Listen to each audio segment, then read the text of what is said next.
안녕하세요. 오늘도 제 영상을 클릭해 주셔서 감사합니다.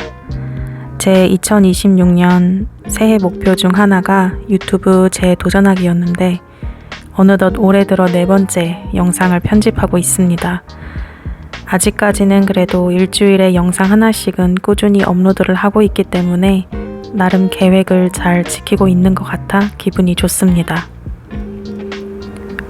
유튜브 보니까 갓생 사는 분들이 정말 많더라고요. 대단하다는 생각밖에 들지 않습니다. 저도 갓생까진 아니지만 2년 전엔 새벽 운동도 가고 아침 독서도 하고 나름 모닝 루틴이 있었는데 요새는 아침에 침대에서 일어나는 것 자체가 너무 힘듭니다.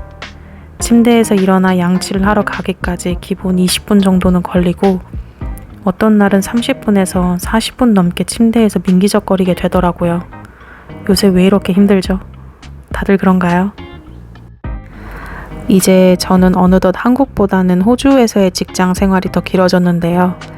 최근 들어 하고 있는 업무에 관해 이런저런 고민이 많아졌습니다. 호주가 워라밸을 잘 보장해주는 나라 중 한 곳이긴 하지만 사람들과 일하는 곳이다 보니 부딪히고 지치는 건 똑같은 것 같습니다. 아무래도 서로가 영어가 제2 외국어인 사람들이 다들 각기 다른 문화에서 살다가 호주에 모였고 또 이곳에서 나고 자란 원어민들과 함께 의사소통을 하며 직장에서 업무를 한다는 게 언제나 쉽지만은 않은 것 같습니다. 그렇다고 한국이었으면 달랐을까요? 글쎄요. 처음에 워홀 때는 길게 일해야 어차피 항구용주 밑에서 법적으로 6개월 이상 일을 할 수가 없었기 때문에 같이 일하는 동료나 또 상사들과 부딪히는 일이 없었습니다. 그리고 이땐 그냥 비정규직, 캐주얼 워커였기 때문에 일하면서 책임져야 하는 것도 별로 없었어요.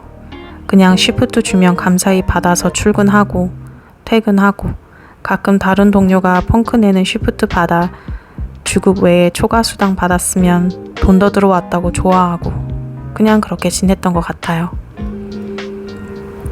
데이오프 때면 같이 일하는 동료들과 함께 야외 공원 가서 바베큐도 하고 서로 집에 초대해서 홈파티도 하고 정말 재밌게 놀았습니다. 그땐 노는 게 주였고 일은 그냥 놀기 위해서 해야 하는 부수적인 일에 불과했는데 어느 순간부터 제가 업무 외적인 시간에도 일 때문에 걱정을 하고 스트레스를 받고 있더라고요. 물론 호주에서의 생활이 길어지고 회사에서 연차가 많아지면서 이제는 관리자가 되었기 때문에 그에 따른 책임감이나 무게는 당연한 것이라고 생각합니다.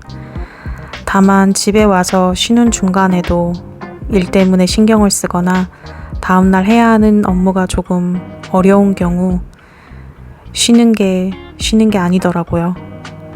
밥 먹다가도 TV를 보다가도 빨래를 하다가도 불쑥불쑥 일 때문에 신경을 쓰니까 왜 이렇게 세상 어렵게 사나 싶어지고 그렇습니다. 다들 주말 어떻게 보내시나요? 예전에 저는 주중이고 주말이고 늘 사람들과 어울려서 시간을 보내곤 했었는데요. 이제는 주말에 약속을 잡는다는 건 정말 큰맘 먹고 하게 되고 주중에 약속을 잡는 건 2달이나 3달에 겨우 한 번 있을까 말까 해요. 이제 제게 주말은 그저 집에서 쉬면서 밀린 빨래나 청소를 하고 먹고 싶은 음식 레시피를 찾아 장을 보고 요리하고 먹으면서 혼자만의 시간을 보내는 것 그리고 다시 한 주를 시작하기 위해 재충전하는 힐링의 시간이 되었어요. 이건 좀 많이 뒷북이고 TMI이긴 한데요. 다들 MBTI가 어떻게 되시나요? 저는 이걸 호주에서 한번, 한국에서 한번 해봤는데 호주에서는 INFP가 나왔고 한국에서는 INFJ가 나왔습니다. 왜 결과가 다르게 나온 건지 모르지만 제 본캐는 INFP에 더 가깝고 INFJ는 부캐인 것 같습니다. 여전히 사람을 만나는 건 좋지만 밖에 한번 나갔다 돌아오면 집에 와서는 혼자만의 시간을 보내야 비로소 몸이 재충전되는 걸 체감하거든요. 계획을 세우는 것도 좋아하고 또 성취하는 것도 좋지만 이것도 너무 계획을 지키는 거에 집착을 하고 따르려고 하다 보니까 스트레스가 되더라고요. 그래서 업무할 때 노트 작성하는 것 외에는 일상에서 웬만한 건 그냥 그러려니 하고 살려고 합니다. 이 영상을 찍었던 날은 하루 종일 비가 오고 그치고를 반복했는데요. 빗소리 들으면서 빨래도 하고 청소도 하고 요리해서 맛있게 밥도 먹고 저녁엔 밀린 일기를 쓰면서 한 주를 마감했던 어느 일요일의 일상을 담아봤습니다. 제가 음성 녹음으로 이번에 한번 편집을 해봤는데 어떻게 보셨는지 궁금하네요. 저는 아직도 자막을 넣을 때 이걸 독백으로 넣어야 하는 건지 누가 있다고 생각하고 넣어야 하는 건지 고민입니다. 이번에 녹음도 독백 형식으로 처음에 했다가 아무리 생각해도 어색해서 다시 존댓말로 녹음했습니다. 영상 여기까지 시청해 주셔서 감사하고요. 모두들 좋은 하루 보내시고 다음에 또 놀러와요. 빠이.